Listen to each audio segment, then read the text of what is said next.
E aí pessoal, tudo bem?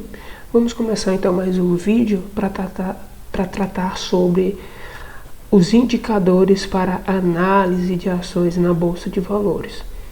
Se você não viu os nossos vídeos anteriores, por favor, procure, que é importante. Inclusive, o indicador que nós vamos falar hoje faz parte de um indicador que nós já trabalhamos aqui, que é o EBITDA. Então hoje nós vamos trabalhar com o EV sobre o EBITDA. O que é que diz esse indicador? O EV sobre o EBITDA é um indicador financeiro originado a partir da relação de dois importantes indicadores. O EV, que é o valor da firma, e o EBITDA.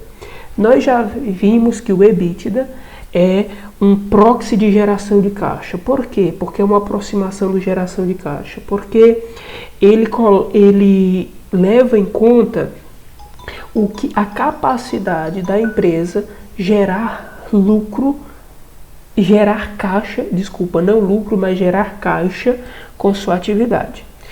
Você encontra essas informações na demonstração de resultado do exercício de cada empresa. Muito bem.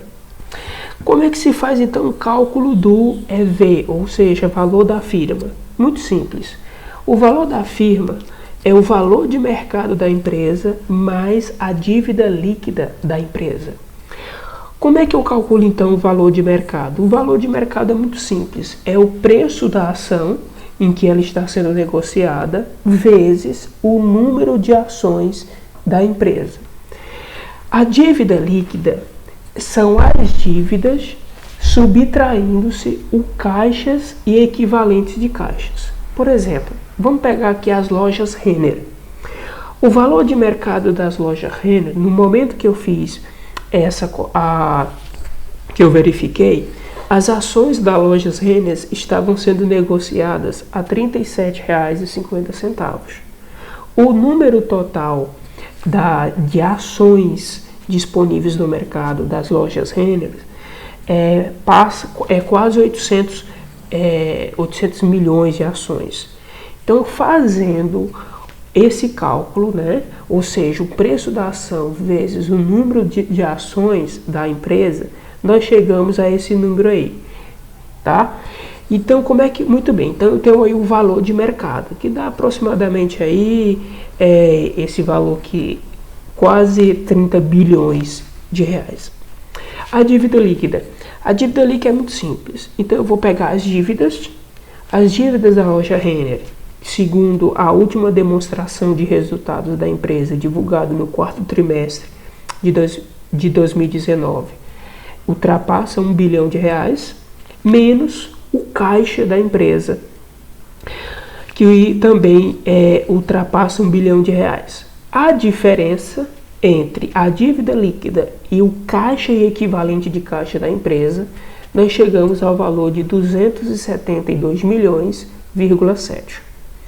Então, como é que eu vou calcular agora o EV, ou seja, o valor da firma? Eu vou pegar então o valor de mercado, que quase 30 bilhões, e vou somar com a dívida líquida, que no caso, é mais 1 bilhão, 1,3 bilhões de reais. E aí eu chego a esse valor, que ultrapassa os 30 bilhões. Então aqui eu tenho o cálculo, o valor da firma, o cálculo do valor da firma, cálculo do EV. E agora, como é que eu faço para fazer o cálculo do indicador em si? O cálculo do EV dividido pelo EBITDA. Então eu tenho um cálculo do EV, e eu vou pegar o EBITDA anual, não o EBITDA do último trimestre, e vou subtrair. Vou subtrair o valor da firma dividido pelo EBITDA anual do último exercício. E aí eu chego a um valor de 12,68. O que esse valor indica? Esse valor de 12,68 indica quanto tempo você terá retorno sobre o investimento da empresa, mantendo, desde que a empresa, por isso que é um valor teórico, desde que a empresa mantenha a mesma geração de caixa, o mesmo valor de mercado, quitando todas as dívidas da empresa. Então, nesse sentido, esse indicador, o valor da firma sobre EBITDA, identifica aqui.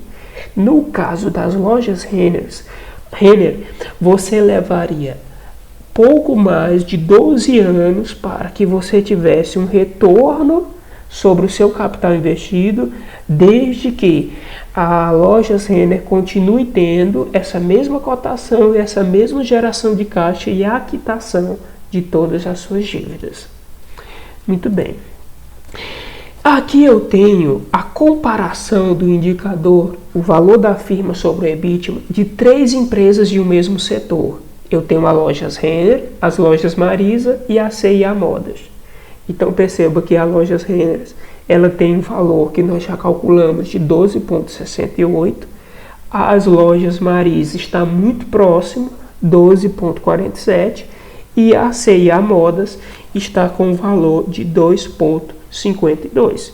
Então, olhando a partir desse indicador, a C&A Modas, entre essas empresas de mesmo setor, tem se mostrado bastante atrativa. Por quê?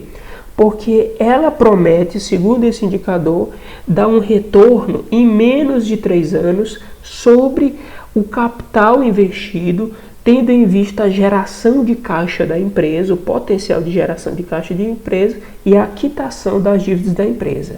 Porém, como nós dizemos aqui, esse não deve ser o único indicador a ser analisado. Por quê? Porque o EV sobre EBITDA não mostra se a empresa está dando prejuízo. Da mesma maneira também, esse indicador, ele ignora o investimento feito em capital de giro, ou seja, esse indicador, o valor da firma sobre EBITDA, ele desconsidera o quanto a empresa precisa de capital de giro para manter o seu negócio funcionando. Então, por isso, ele não deve ser o único indicador. Por isso, você deve continuar assistindo os outros vídeos, assistir os vídeos anteriores, depois de entender cada indicador isoladamente, para você fazer suas escolhas mais acertadas. Valeu, pessoal, e até o próximo vídeo.